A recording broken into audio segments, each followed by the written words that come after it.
کافی عرصہ پہلے کی بات ہے جب علامہ اقبال کی شاعری میرا جنون تھا اور علامہ صاحب کی نقالی میں اوزان سے آری شاعری لکھنا گویا ایک خبط سا تھا۔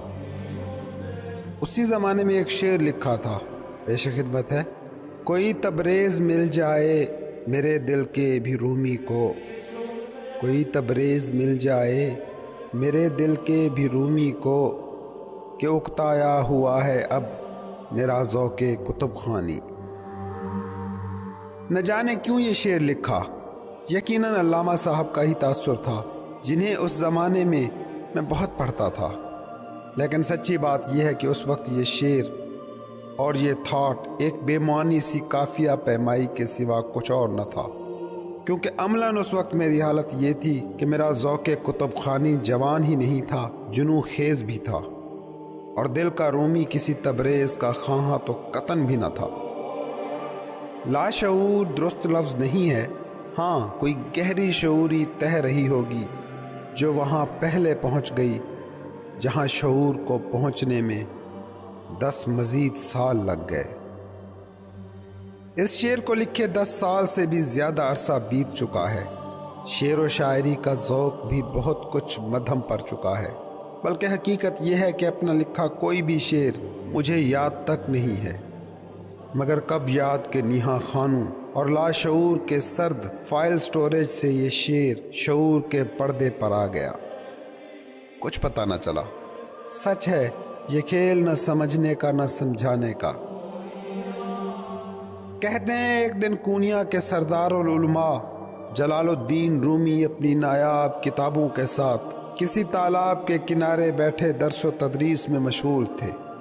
کہیں سے ایک ملنگ نما فقیر لاٹھی ٹیکتا آیا اور کتابوں کی طرف اشارہ کر کے مولوی جلال الدین سے پوچھا، این چیست، یہ کیا ہے؟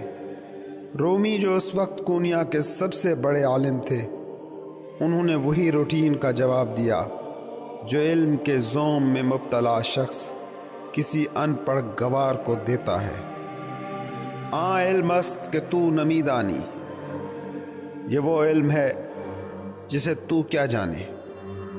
ملنگ نے کہا، اچھا، اور آگے بڑھ کر کتابیں اٹھائیں اور تالاب کے اندر ڈال دی۔ رومی کا رنگ اڑ گیا، اس نے بڑے ہی دکھی لہجے میں کہا، فقیر تو نے یہ کیا کر دیا؟ اس میں علم کا ایک خزانہ تھا جس سے تو نے دنیا کو محروم کر دیا۔ یاد رہے کہ تب کتابیں ہاتھ سے اور کچی سیاہی سے لکھی جاتی تھی۔ فقیر نے کہا، کیا بہت قیمتی کتابیں تھیں؟ مولوی صاحب بولے، بہت قیمتی۔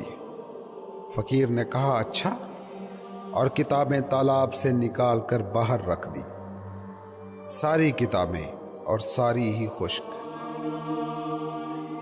مولانا رومی چلا اٹھے، ای چیست، یہ کیا ہے؟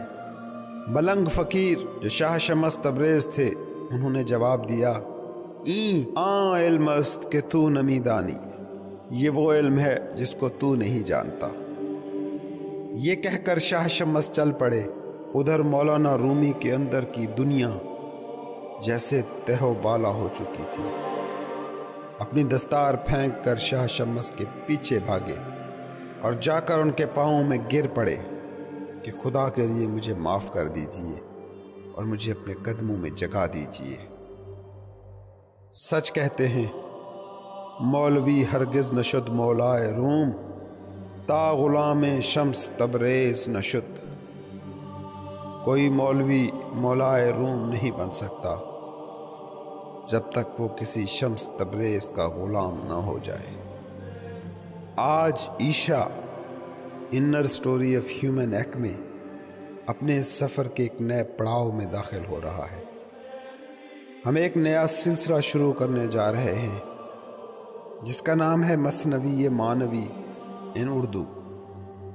مثنوی معنوی فارسی زبان میں معروف صوفی شاعر جلال الدین رومی کی شاہکار تصنیف ہے۔ جی وہی مثنوی جس کے بارے میں علامہ اقبال نے کہا تھا کہ یہ زبان پہلوی میں قرآن ہے۔ اس وقت امریکہ اور کینیڈا میں سب سے زیادہ پڑھا جانے والا شاعر رومی ہے۔ اس سیریز میں ہم مثنوی کو سمجھنے کے ساتھ ساتھ رومی کی داستان حیات کو بھی ایک نئے انداز سے بیان کرنے کی کوشش کریں گے۔ رومی کئی حوالوں سے تاریخ عالم کی ایک منفرد شخصیت ہے۔ اس سلسلے میں ہم ان کی ذات کے مختلف پہلوؤں کو ایک بالکل نئے انداز سے سمجھیں گے۔ مولانا رومی کے بارے میں عام لوگوں کی معلومات کا ماخذ یا تو مذہبی علماء ہیں یا رومی پر تحقیق کرنے والے مغربی محققین۔ رومی کی مذہبی تشریحات ان کو محدود کرتی ہیں تو مغربی محقق اپنے مخصوص محققانہ اور معروضی انداز میں اسے یوں پیش کرتے ہیں جس میں ساز رومی تو سنائی دیتا ہے، سوز رومی کہیں رہ جاتا ہے۔ ہمارے ہاں علامہ اقبال نے رومی کو متعارف کرانے میں اہم کردار ادا کیا ہے۔ علامہ صاحب جب رومی کو پیش کرتے ہیں تو وہ مذہبی تشریحات اور مغربی محققین دونوں کو سامنے رکھتے ہیں، جس سے رومی کا دائرہ زیادہ وسیع ہو جاتا ہے۔ رومی کی ایک نئی شناخت جو آہستہ آہستہ مستحکم ہوتی جا رہی ہے، وہ ماضی کی ساری کاوشوں سے زیادہ وسیع اور مؤثر ہے۔ مغرب اور مشرق کے اسپرچول گرو جیسے اکہار ٹولے، وین ڈائر، دیپک چوپڑا، صدگرو جگی واسودیو ایک نئے رومی سے لوگوں کو جوڑ رہے ہیں۔ ایک ایسا رومی جو مشرق و مغرب کا نہیں، سارے جہان کا ہے۔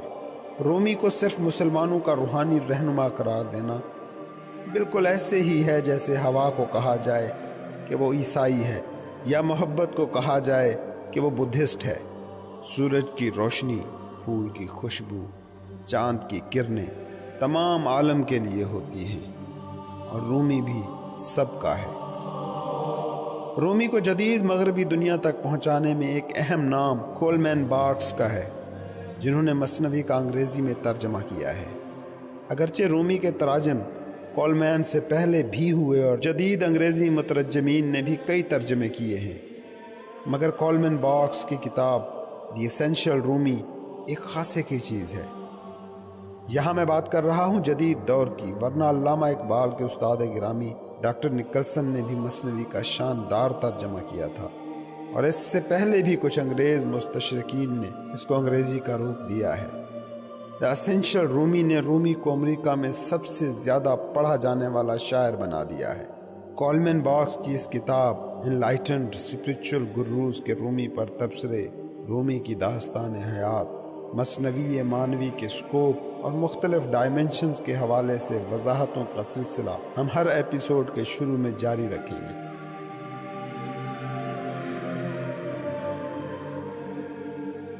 اگر آپ نے ابھی تک چینل کو سبسکرائب نہیں کیا تو چینل سبسکرائب کر لیں، بیل آئیکن بھی پریس کر لیں تاکہ جو ہی مثنوی مولانا روم کی اگلی ایپیسوڈ اپلوڈ ہو تو نوٹیفیکیشن کے ذریعے آپ کو اطلاع دی جا سکے۔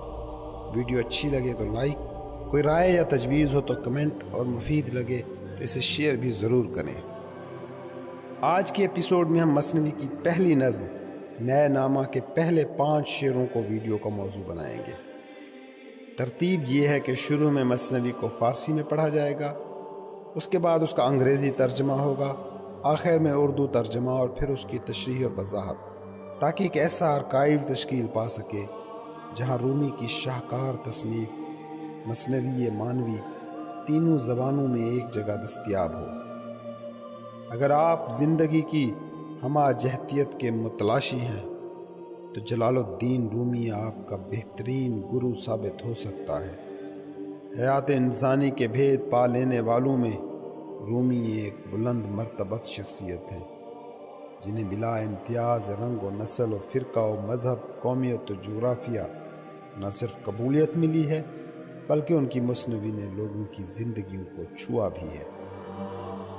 ایک دوست نے پوچھا تھا کہ امریکہ میں اس وقت رومی سب سے زیادہ پڑھا جانے والا شاعر ہے، اس کی وجہ کیا ہو سکتی ہے؟ اس کی وجہ کچھ نہیں ہے، بس اتنی ہے کہ دیا وہی جلتا ہے جس میں دم ہو۔ زندگی میں جگہ وہی افکار پا سکتے ہیں جو زندگی سے جڑے ہوں، جو زندگی کی ماہیت کو سمجھنے میں انسان کے مددگار ہوں۔ ہم انسانوں کے ساتھ ایک بڑا المیہ یہ ہوا کہ ہم جوسر تک خریدنے جائیں تو اس کے یوزر مینول میں دلچسپی لیتے ہیں، مگر ہیومن باڈی جیسی کائنات کی موسٹ کمپلیکیٹڈ مشین ہمارے پاس ہے لیکن کوئی یوزر مینول ہمارے پاس نہیں۔ اگر آپ اس ہیومن گیجٹ کو سمجھنے میں دلچسپی رکھتے ہیں تو رومی آپ کا بہترین یوزر مینول اور گائیڈ ثابت ہو سکتا ہے۔ آئیے چلتے ہیں مثنوی مولائے روم کی پہلی ایپیسوڈ کی طرف۔ بشنو از نی چون حکایت می کند، از جدایی ها شکایت می کند. Listen to this reed how it complains. It is telling a tale of separations. بانسری کی صدا کو سنو، کیا کہانی ہے جو یہ سنا رہی ہے؟ یہ بانس کے درخت سے جدا ہو جانے کا درد ہے جو بیان کر رہی ہے۔ کز نیستان تا مرا ببریدند، از نفیرم مرد و زن نالیدند. Saying, ever since I was parted from the reed bed, men and women have mourned in my lament. یہ کہہ رہی ہے کہ میں جب سے بانس کے جنگل سے بچھڑی ہوں رو رہی ہوں، اور میرے نالوں نے ہر انسان کو، ہر مرد و عورت کو رونے پہ مجبور کر دیا ہے۔ سینه خواهم شرح از فراق، تا بگویم شرح درد اشتیاق. I want a bosom torn by severance, that I may unfold the pain of love desire. میں تو ایسا سینہ ڈھونڈ رہی ہوں جو دکھوں سے چاک چاک ہو، تاکہ میں اس پر اپنے درد کھول سکوں، کیونکہ دکھی کی پکار تو دکھی ہی سن اور سمجھ سکتا ہے۔ هر کسی کدور ماند از اصل خیش، باز جوید روزگار وصل خیش. Everyone who is left far from his source wishes back the time when he was united with it. سن لو کہ جو بھی اپنی اصل سے، اپنی بنیاد سے، اپنی روح سے کٹ گیا، وہ بس اپنی اصل سے ملن کی جستجو میں ہی دن رات بے چین ہے۔ من به هر جمعیتی نالان شدم، جفت بدحالان و خوشحالان شدم. In every company I uttered my wailful notes.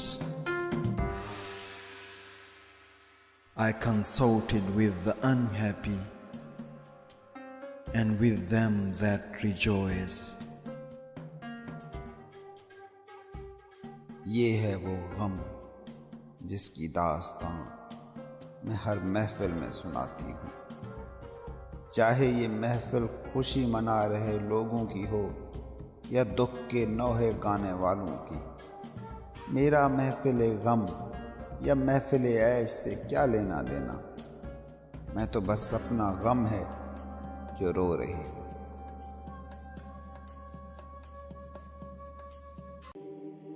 بانسری کی صدا کو سنو، کیا کہانی ہے جو یہ سنا رہی ہے؟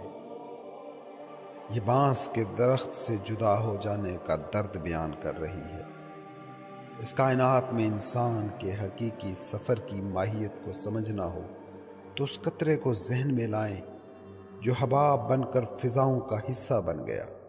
یہ قطرہ بے چین اجزاء کی صورت پہلے فضاؤں میں بھٹکتا ہے، پھر بادلوں کے دامن میں پناہ لیتا ہے اور سمجھتا ہے کہ اسے منزل مل گئی، مگر کچھ عرصہ بعد اسے پتہ چلتا ہے کہ نہیں، ابھی منزل نہیں آئی، تو پھر بارش کی شکل میں زمین کی راہ لیتا ہے کسی وادی میں گرتا ہے تو سمجھتا ہے کہ منزل آ گئی، مگر کچھ عرصہ بعد یہ راز کھلتا ہے کہ نہیں، یہ بھی میری منزل نہیں۔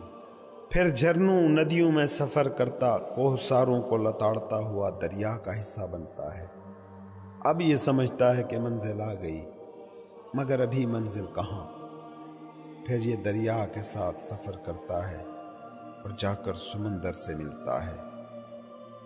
یہ وہ مقام ہے کہ جہاں اس کا سفر اختتام پذیر ہوتا ہے، جہاں وہ اپنی حقیقت سے آشنا ہوتا ہے، اور اس حقیقت سے بھی کہ یہ سارا سفر اصل میں یہاں پہنچنے کے لیے تھا۔